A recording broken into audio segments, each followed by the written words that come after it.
Retomando a análise da lei orgânica do município de Mauá, estávamos tratando do poder legislativo, né? Vimos as disposições preliminares, as atribuições, os principais pontos das atribuições e dos vereadores. Agora vamos entrar no quarto tópico dentro do poder legislativo, que é sobre a mesa diretora e as comissões. Muito cuidado nessa parte.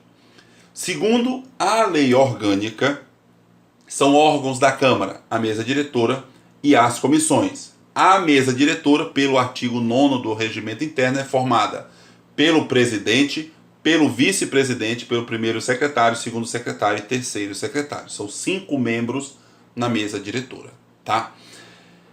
Já deixo claro, o presidente da mesa diretora é obrigatoriamente o presidente da Câmara Municipal, beleza? Ok. Esse outro órgão, chamado de comissões, pode ser considerado uma comissão permanente ou uma comissão temporária, tá? Ou vai ser permanente para durar durante toda a legislatura, ou temporária para alguma situação esporádica que cria-se e depois se extingue ainda dentro da mesma legislatura. O artigo 25 da lei orgânica assim classifica, permanente e temporária. O artigo 28 do Regimento Interno fala que as comissões são de 3 tipos, 3 espécies: permanentes, especiais e de representação. A essência, gente, é que as permanentes são iguais. Já as especiais e de representação são temporárias. Elas vão durar pelo tempo que elas precisam, dentro do regramento do regimento que vamos trabalhar na aula apartada, né? Aqui já deixo claro que as comissões permanentes, nós temos 4 tipos de comissões permanentes. Em cada uma delas nós temos 3 vereadores. Então 3 membros já é algo a guardar. E nas comissões especiais, que são comissões temporárias juntamente com as de representação, só que as especiais nós temos 2 classificações. As especiais podem ser comissões especiais de acompanhamento ou comissões especiais de inquérito, tá? Um ponto a ser observado aqui no tópico de mesa diretora é sobre a eleição da mesa diretora, bastante cobrada em concursos públicos. Veja os artigos 16 e 17 da lei orgânica. Então nós temos aqui, a gente viu que tem a posse dos vereadores e do prefeito e logo em seguida a eleição da mesa diretora no dia 1º de janeiro do primeiro ano do mandato, né, que aqui no nosso exemplo é 2017, às 10 horas. Então nós temos posse dos vereadores, posse do prefeito e vice e eleição e posse da mesa diretora. Essa mesa eleita vai ter um mandato de 2 anos, 2017 e 2018, portanto, aqui no nosso exemplo. Para o segundo biênio do mandato, nós vamos ter que eleger uma outra mesa diretora. Essa outra mesa vai ser eleita na última sessão ordinária da segunda sessão legislativa ordinária. Preste atenção. A sessão inicial da primeira eleição é uma sessão solene. A sessão que vai eleger a segunda mesa é uma sessão ordinária. Tem que ser na última sessão ordinária do segundo ano, da segunda sessão legislativa. Não confunda, tá? Essa mesa que foi eleita na última sessão ordinária da segunda sessão legislativa vai tomar posse no dia 1º de janeiro do terceiro ano, ou seja, da terceira sessão legislativa. Essa mesa que tomou posse dia 1º de janeiro do terceiro ano vai ficar mais 2 anos de mandato da mesa diretora, né? O regimento, e aí aqui também a lei orgânica assim determina a vedação para a reeleição ao mesmo cargo. Ou seja, quem foi presidente não pode ser presidente de novo no próximo mandato. E nem quem foi vice não pode ser vice de novo, quem foi primeiro secretário não pode ser primeiro secretário, quem foi segundo não pode ser segundo, quem foi terceiro não pode ser terceiro no mandato seguinte, né, da mesa diretora. Isso dentro, gente, da mesma legislatura. Se mudar de legislatura não tem problema. Na mesma legislatura não pode ter essa reeleição, com exceção de um caso, né? Aqui manda olhar a lei de partidos políticos, mas você tem que saber, se o parlamentar perdeu a vaga dentro da mesa diretora porque ele deixou o partido dele, que tinha direito à representação partidária, aí ele pode concorrer na eleição seguinte, sim, com o novo partido dele, mas só nessa hipótese, tá? Ok, o O segundo ponto, ainda dentro desses órgãos, é sobre as comissões especiais de inquérito, né, que são as CPIs, na essência.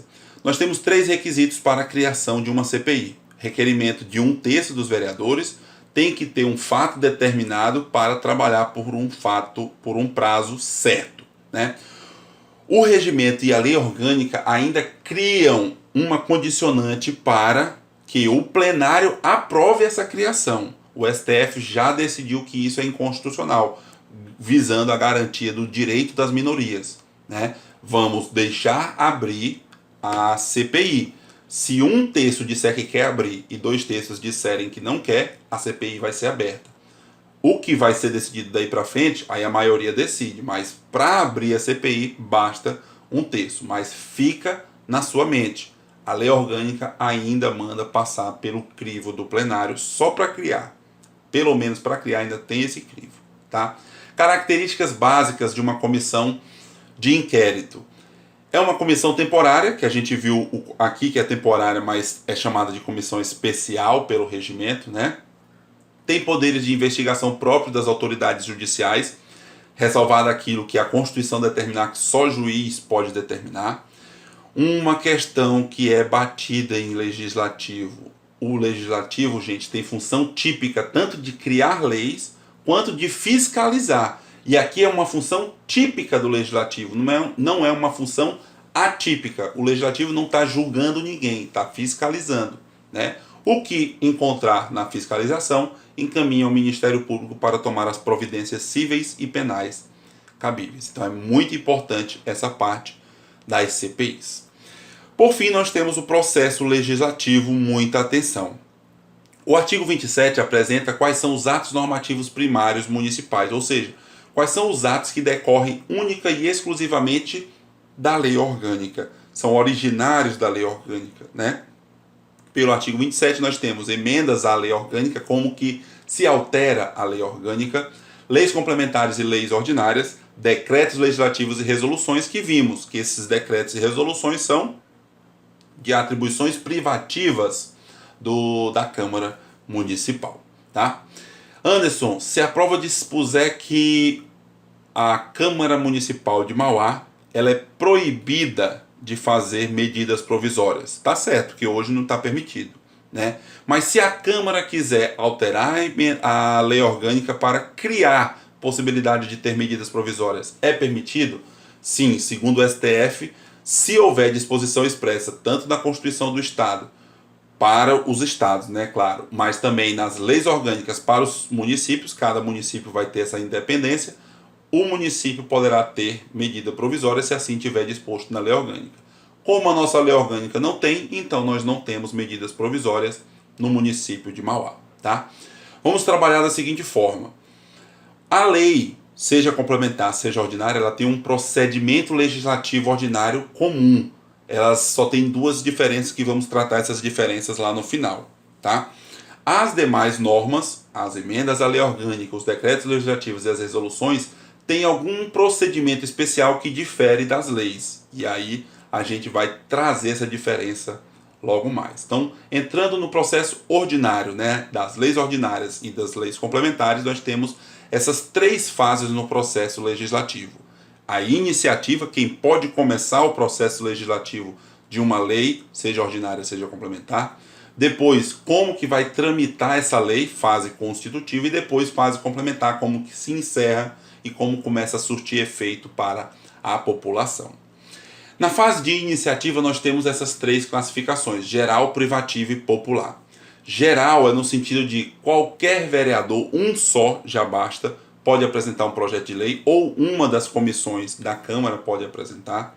Fora do parlamento, o prefeito pode apresentar, não pode secretário de Fazenda, secretário de Saúde, de Educação. O prefeito que precisa assinar o projeto para protocolar na Câmara.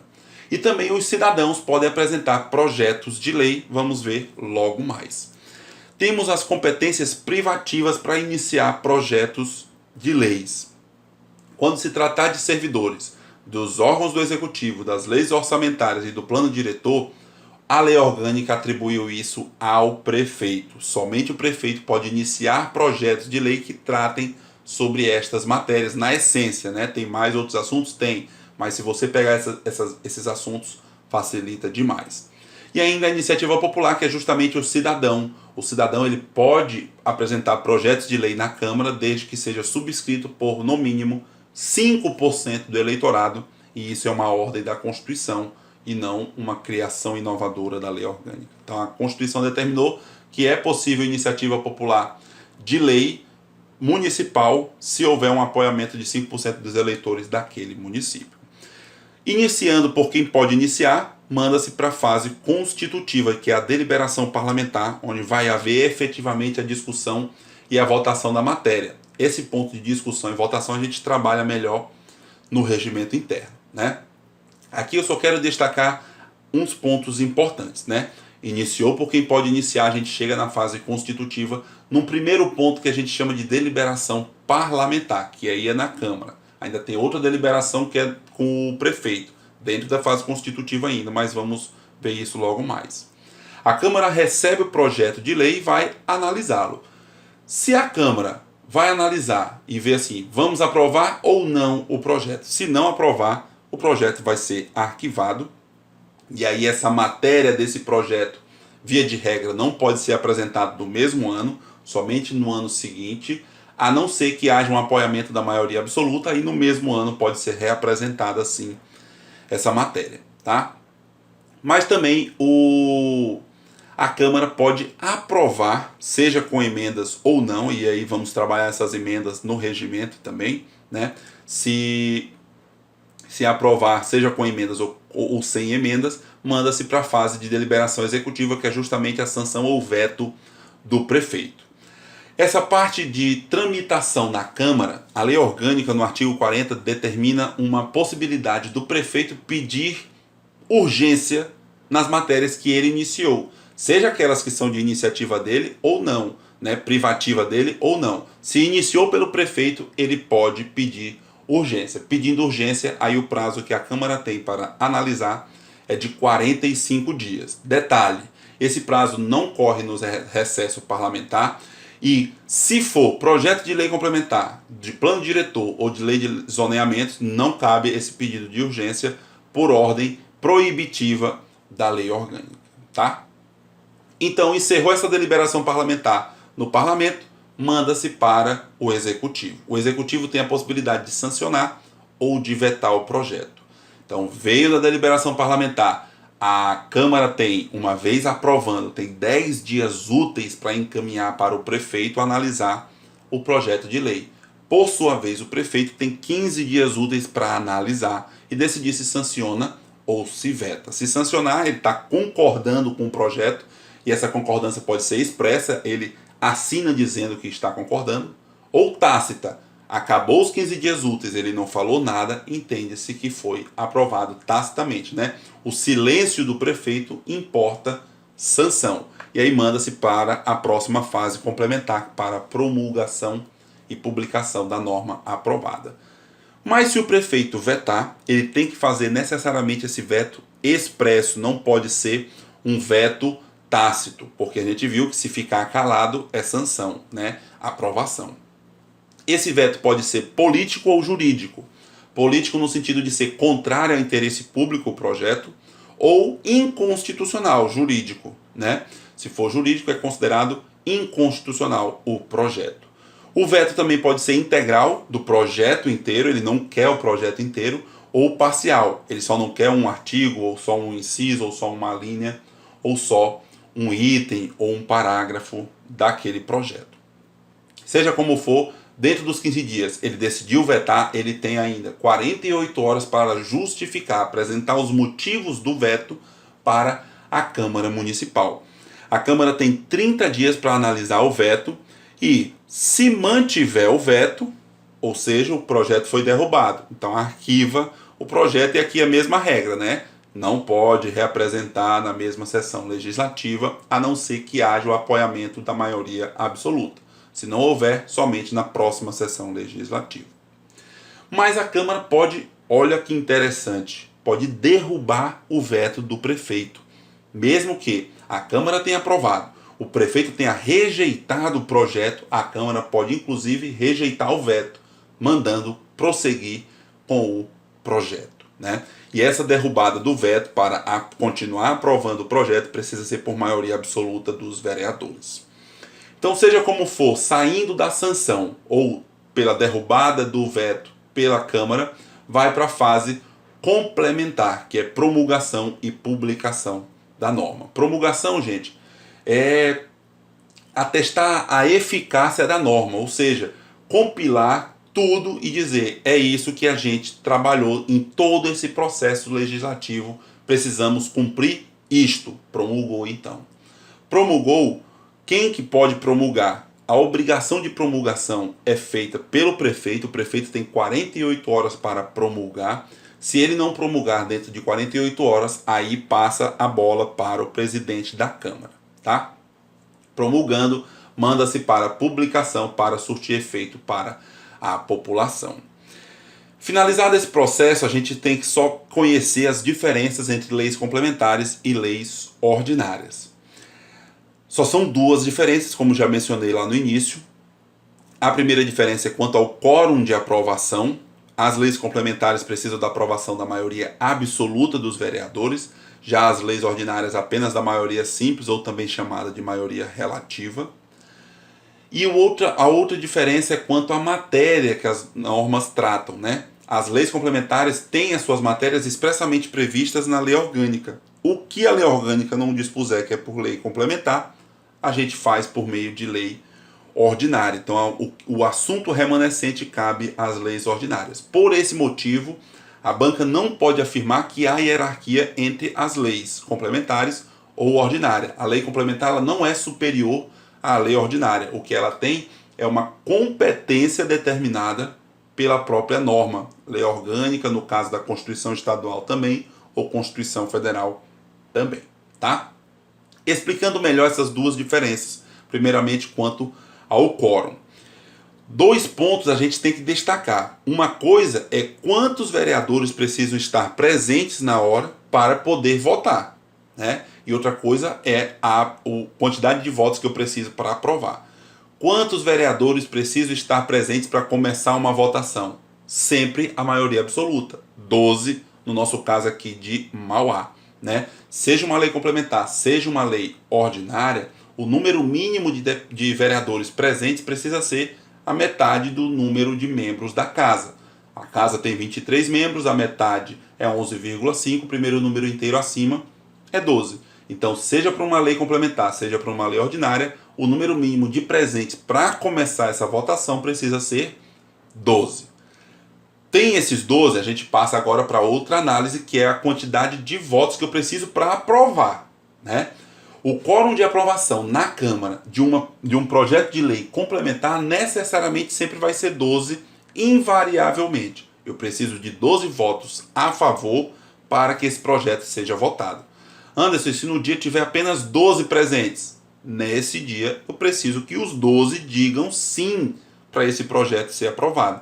Se apenas um disser não e 11 disserem sim, eu não vou cumprir o que a lei orgânica determinou que precisava ser por maioria absoluta. Diferente das leis ordinárias, que precisam de maioria simples, ou seja, a maioria dos presentes. Tem 12 presentes? Beleza, então eu vou passar para a quantidade de aprovação. Quantos estão presentes? Olha a simulação. O número mínimo é 12 para começar a votação, né? Tem 12 presentes, então eu posso votar uma lei ordinária. Se os 12 apenas estão presentes, eu preciso de apenas 7 votos a favor para aprovar essa matéria. 7 votos contra 5 dos presentes, venceu. Ah, Anderson, tem mais 11 que não estão presentes. Não interessa. A lei orgânica determinou que apenas os presentes vão votar neste momento, se for projeto de lei ordinária. E se no dia tiverem 13 presentes?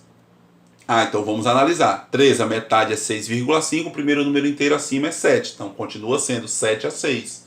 Se 7 disserem sim e 6 disserem não, essa matéria vai estar aprovada, essa lei ordinária vai estar aprovada. Anderson, se no dia tiverem 14 presentes, eu preciso de 8 votos a favor. Se no dia tiverem 15 presentes, também eu vou precisar de 8 votos a favor, que a metade de 15 é 7,5. Se tiverem no dia 20 vereadores, eu vou precisar de 11 votos a favor, porque pode ter 9 contra, né? 11-9 eu continuo ganhando. Se tiver 21 presentes, 11-10 continuo ganhando, preciso de 11 votos a favor para aprovar esse projeto de lei ordinária. E se eu tiver 22 presentes ou os 23 que a casa possui, aí necessariamente vai ser igual à lei complementar, não porque a lei complementar é o caso de lei complementar, mas sim porque o número de presentes se igualou, tá bom? Por favor, gente, isso aqui confunde muita gente mesmo. Se você ainda está com dúvida, não hesite, mande mensagem para mim que a gente dá um jeito de explicar de outra forma para você compreender. Não pode ficar com a dúvida, tá? Vamos lá, seguindo. Os assuntos, né? O artigo 38 da Lei Orgânica dispõe que, nesses casos, tem que ser por lei complementar. As leis complementares são concernentes às seguintes matérias: Código Tributário do Município, Código de Obras ou de Edificações, Estatuto dos Servidores Públicos e o Código de Posturas Municipais. Isso aqui tem que ser por lei complementar.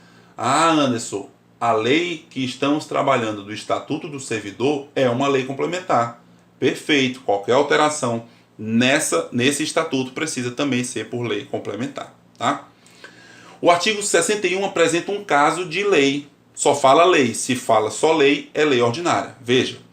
O prefeito eleito ou reeleito apresentará no prazo de 90 dias após sua posse, através de projeto de lei encaminhado ao Poder Legislativo, o programa de metas de sua gestão, que conterá as seguintes prioridades. Aí fala um monte de coisa. Olha, ele fala através de projeto de lei. Se não está lei complementar, você tem que entender que é uma lei ordinária.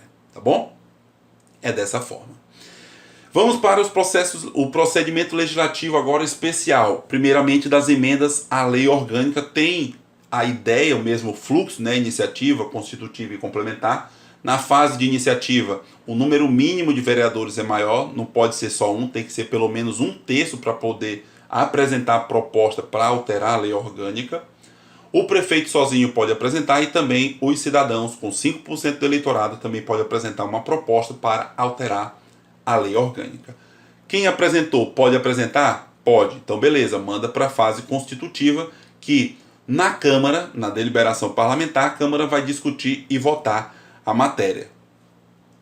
O parágrafo 1º do artigo 28 da Lei Orgânica já determina que essa discussão tem que ser feita 2 vezes, então em 2 turnos de discussão e votação.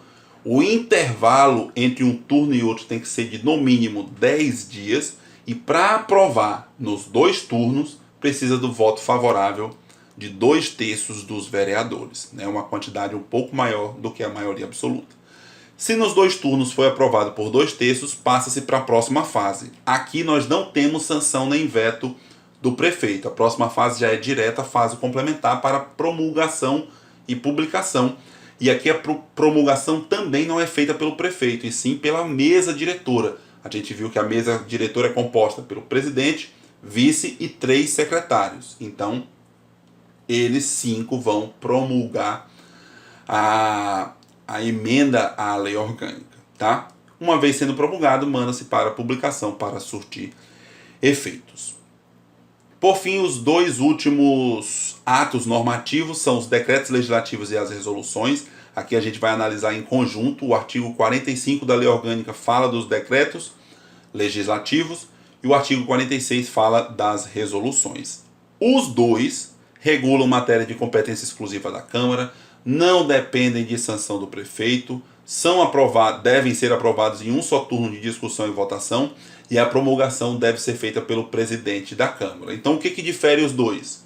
Em essência, os decretos legislativos têm efeitos externos à Câmara, já as resoluções têm efeitos internos, ou seja, tratam de matérias de cunho político-administrativo da Câmara. Veja o artigo 123 do Regimento Interno, que fala no parágrafo 1º os casos de projeto de resolução e no parágrafo 2º os casos de projeto de decreto legislativo. Faça essa análise que você vai perceber. Por exemplo, projeto de resolução, destituição de membro da mesa diretora.